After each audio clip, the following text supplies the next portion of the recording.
Selamat pagi Bapak, Ibu, dan Saudara yang terkasih dalam Tuhan. Kita akan memuji dan merenungkan firman Tuhan, namun sebelumnya kita berdoa terlebih dahulu. Bapa di surga, terima kasih Engkau baik. Engkau berikan kesempatan kepada kami kembali boleh memuji dan merenungkan kebenaran firman-Mu. Layakkan kami dan perkenankan kami, sehingga ini boleh menjadi bekal kami dalam kami melangkah untuk hormat bagi nama-Mu. Terima kasih Bapa, di dalam nama Tuhan Yesus Kristus kami berdoa, mengucapkan syukur dan alaskan doa ini. Haleluya. Amin.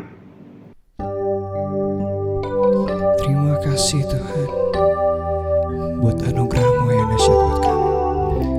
Kami ingin meninggikan nama-Mu dan memuliakan nama-Mu. Haleluya Yesus. Yang terutama di dalam hidup ini, meninggikan nama Yesus. Yang terutama di dalam hidup ini, memuliakan namanya. Haleluya, haleluya. Saya mau cinta Yesus. Haleluya, oh haleluya. Saya mau cinta Yesus.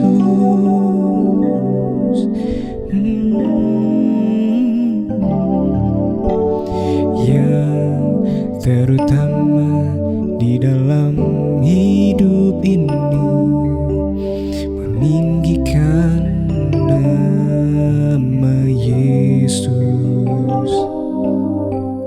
Yang terutama di dalam hidup ini, memuliakan namanya. Haleluya, haleluya. Saya mau cinta Yesus. Haleluya, oh haleluya. Saya mau cinta Yesus. Haleluya, oh haleluya. Saya mau cinta Yesus. Haleluya, haleluya. Saya mau cinta Yesus. Saya mau cinta Yesus. Saya mau cinta Yesus.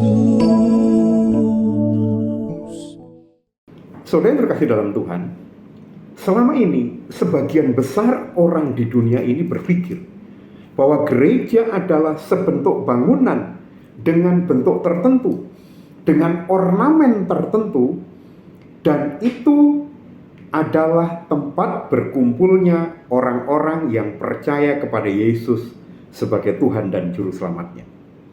Nah, pada pagi hari ini kita merenungkan firman Tuhan dengan tema hakikat dari gereja. Hakikat adalah fakta. Hakikat artinya adalah keadaan yang sebenarnya. Jadi hakikat dari gereja artinya adalah kebenaran yang sesungguhnya dari sebuah gereja. Saudara terkasih dalam Tuhan, kalau kita baca tadi di atas, bahwa pada masa itu orang-orang di sana berkumpul dan mereka merenungkan atau berbicara tentang pengajaran-pengajaran dari para rasul. Artinya apa? Yang dilakukan mereka ketika berkumpul adalah orang-orang yang merenungkan firman Tuhan, kalau sekarang kita katakan. Yang kedua, pada saat itu orang senang berkumpul. Berkumpul artinya bersatu hati. Berkumpul artinya ada kekompakan, ada kerukunan. Bisa jadi mereka berasal dari berbagai macam latar pendidikan, berbagai macam daerah. Tetapi pada saat itu kesukaan mereka adalah berkumpul, bersatu hati, kompak. Menyenangkan sekali.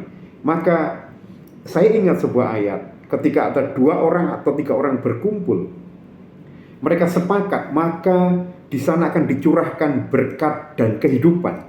Itu janji Tuhan. Nah, selain daripada itu, pada saat itu orang-orang yang hidup pada zaman itu, mereka berdoa. Artinya apa? Ada sebuah harapan, ada sebuah keyakinan, ada keimanan bahwa apa yang saya mohonkan kepada Allah yang saya percayai itu akan dikabulkan untuk kemuliaan dan kebesaran bagi namanya. Di kelompok mereka pada waktu itu, selain mereka berkumpul, mereka juga memecahkan roti, saling membagi, saling memberkati. Jadi perkumpulan mereka sama sekali bukan perkumpulan yang saling mengangkat dirinya, bukan sebuah perkumpulan yang saling berlomba menunjukkan kekayaannya, kepandaiannya, bukan. Tetapi perkumpulan mereka pada saat itu, ketekunan mereka pada saat itu adalah orang-orang yang bertekun, belajar tentang kebenaran firman Tuhan. Mereka bersatu hati, kompak, bersama-sama, berdoa, berbagi berkat, sehingga layak pada saat itu dikatakan bahwa makin disukai banyak orang. Saudara yang terkasih dalam Tuhan, saat ini saudara dan saya dikatakan orang yang bergereja, orang yang percaya pada Yesus. Apakah hakikat gereja itu benar-benar sudah ada dalam kehidupan Bapak, Ibu, Saudara dan saya? Ketika kita setiap jam-jam ibadah kita bertekun, apakah benar kita di sana merenangkan firman Tuhan? Atau kita sekedar mengisi waktu kita dengan kegiatan ke gereja? Kalau kita berkumpul bersama-sama di gereja, apakah benar kita memiliki kesehatian saling mengikatkan diri dalam sebuah komunitas yang percaya kepada Yesus untuk saling menguatkan?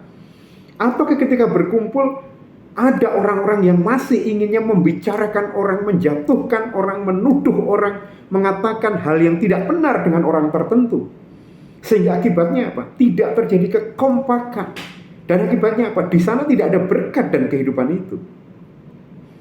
Ketika Bapak, Ibu, Saudara dan saya datang ke gereja, apakah benar kita berdoa?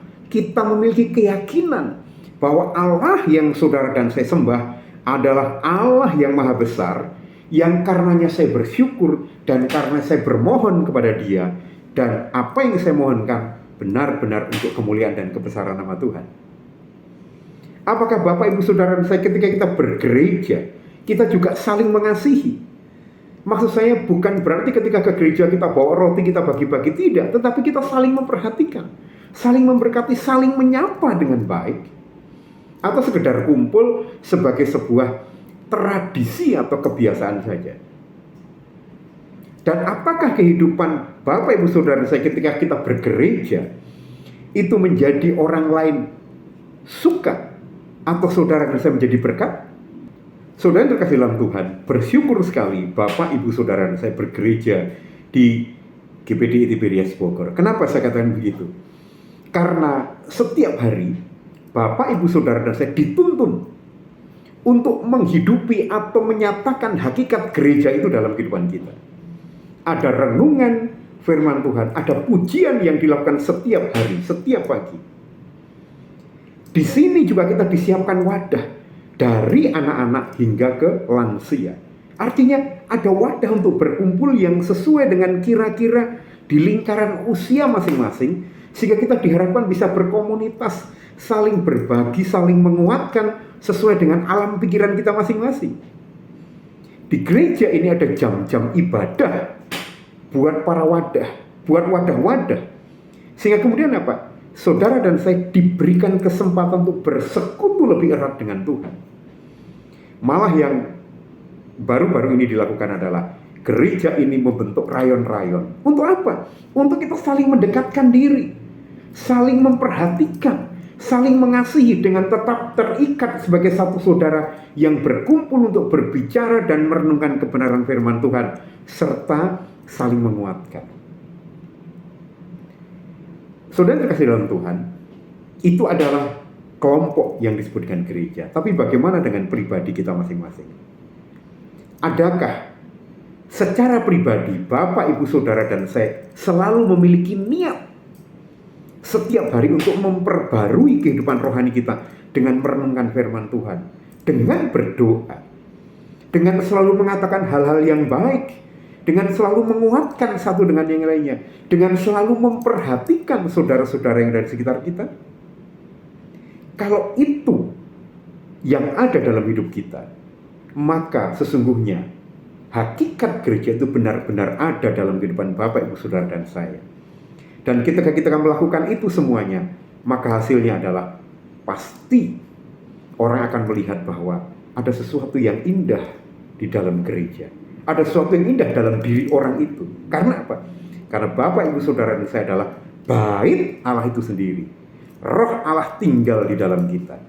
Sehingga dengan kehidupan kita yang dipenuhi, yang diisi dengan Roh Kudusnya Tuhan, maka hakikat gereja yang ada kebersamaan, yang ada selalu perenungan firman Tuhan untuk saling menguatkan, yang ada saling mendoakan, ada iman, dan itu diwujudkan dalam kehidupan sehari-hari, akan menarik banyak orang. Dan kalau itu terjadi, nama Tuhan dipermuliakan. Kita berdoa. Bapa di surga, terima kasih Engkau baik buat kami. Jadikan kami gereja yang sesungguhnya, yang selalu memiliki kerinduan untuk berkumpul, bersekutu, untuk merenungkan kebenaran firman-Mu, dengan kami saling mengasihi satu dengan yang lainnya, dengan memiliki iman dan pengharapan yang sungguh kepada Engkau Tuhan, supaya orang yang melihat, lalu mereka mengerti bahwa ada sesuatu yang berbeda di dalam Tuhan, di dalam gereja yang adalah hidup kami. Dimanapun kami berada, jadikan kami berkat. Terima kasih Tuhan. Di dalam nama Tuhan Yesus Kristus kami berdoa, mengucapkan syukur dan alaskan doa ini. Haleluya. Amin. Semangat berkarya menjadi gereja yang memberkati sekitar kita. Tuhan Yesus memberkati. Di dalam Yesus